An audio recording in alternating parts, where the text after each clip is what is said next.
NFL Divisional Round recap. We're going to go over the 4 divisional round games, and I was 3 for 4 this weekend. The only one I did not successfully predict in my picks was the Bills +1 at the Broncos. I took the Bills, and I essentially, like the Bills did this season and this postseason, I gambled on Josh Allen and lost. FYI, I actually don't gamble on my actual picks. This is just take equity. But Josh Allen had 4 turnovers. 4 out of the 5 that the Bills had were because of Josh Allen. And this really begs the question, if not now for the Bills, but more specifically for Josh Allen, then when? His main competitors or his main rivals from a quarterback perspective, from offensive side of the ball and that talent perspective, there was no Mahomes, no Lamar Jackson, no Joe Burrow. You had a lot of inexperienced QBs in the playoffs. You had Bo Nix, Drake May.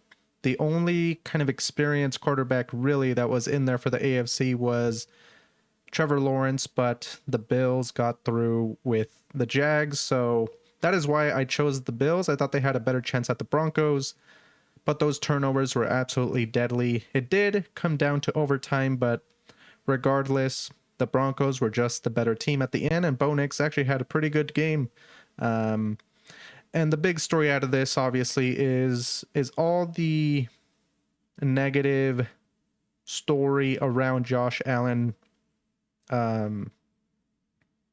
Is it okay for that kind of negative storyline or narrative to occur because Josh Allen did not make it to the Super Bowl? And my answer to that is 100% yes. I mean, he's on a $330 million contract, 8 years in the NFL. He has experience. He's got the money. Arguably, he's the second best NFL player that's playing right now currently, and his main rivals were not in the playoffs. So it can be unfair, but that's what the NFL is sometimes. It is unfair, and this is what you are paid for as a superstar to the caliber of Josh Allen. You are paid to make it to Super Bowls. You are paid to eventually win one. If out of all the years in the AFC, on the AFC side of the bracket, this would have been the year to do it.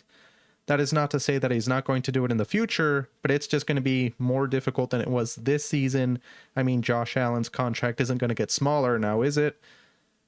So I don't think there's a lot that the Bills can do. That's why they shifted off of the head coach, because you want to scheme up some things, squeeze the juice out of your players and your team and your roster for maximum amount, just so Josh Allen could eventually get over the hump. So this is completely justified to me as the negative press he's getting, and Josh Allen knows it as well. He was very emotional after the game, how he let down his team. It's hard to see, but it can be unfair. That's the NFL sometimes, and that is just a story that the Bills have to face right now and through the offseason. On the Broncos side of the ball, very unfortunate that Bo Nix got injured, had surgery on that ankle, and we are going to see a backup quarterback in the AFC Championship game for the Broncos.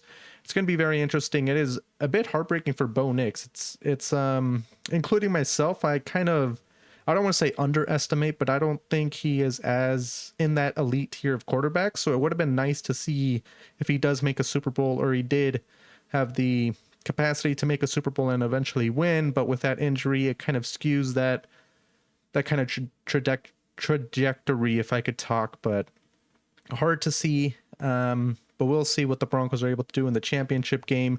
Now on to the next 3 games. These 3 games I did predict correctly. 49ers at the Seahawks. I took the Seahawks -7. The Seahawks absolutely obliterated them 41-6. And I was right about this game. 49ers were just too injured, and they just ran to the end of the road. That's all they could do with that roster, with that injured roster.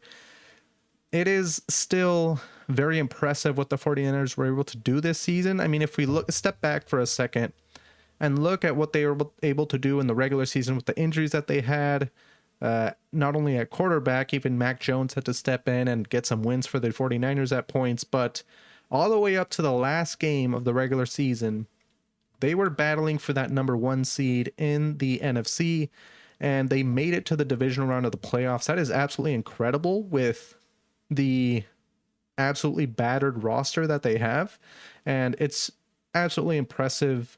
And to me, I keep on saying this every recap and every picks, but the 49ers, that coaching staff, Kyle Shanahan, to me, is the coach of the year because of what they were able to do this season with that banged up roster throughout the whole year and just squeezing the most potential you can out of that roster each given week, week in and week out. Now, the Seahawks here have an opportunity to go against the Rams, another NFC West matchup.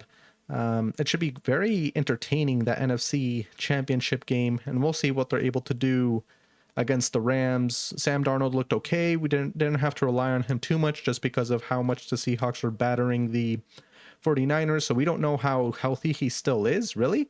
We'll see how he is able to do against the Rams, which I expect Sam Darnold will need to have a little bit more involvement in that game.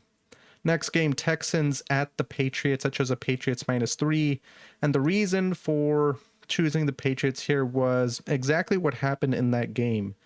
I never liked the phrase defense wins championships. I never really understood it. I think that's more trying to give kudos to a defense or to defenses, because people in general are more offensive oriented. They like to see the points go up on the scoreboard, which I understand. And I like watching defenses, great defenses. I really do. But I never liked the phrase, because if you don't have a competent offense, you're not able to do anything. CJ Stroud was absolutely abysmal in that game. Multiple turnovers. I think it was 4 interceptions he had in the first half of the game. It was absolutely incredible, and not in a good sense. But all the Texans had to do that game in order to win was have a competent offense and not turn the ball over. They did. They turned it over tons of times, and the final score was 28-16 Patriots.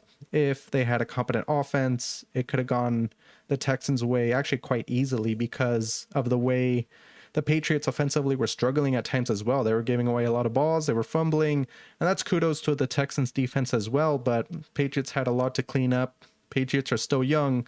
So, and I was close on this score prediction actually. In my prediction, I said it was going to be 24-14.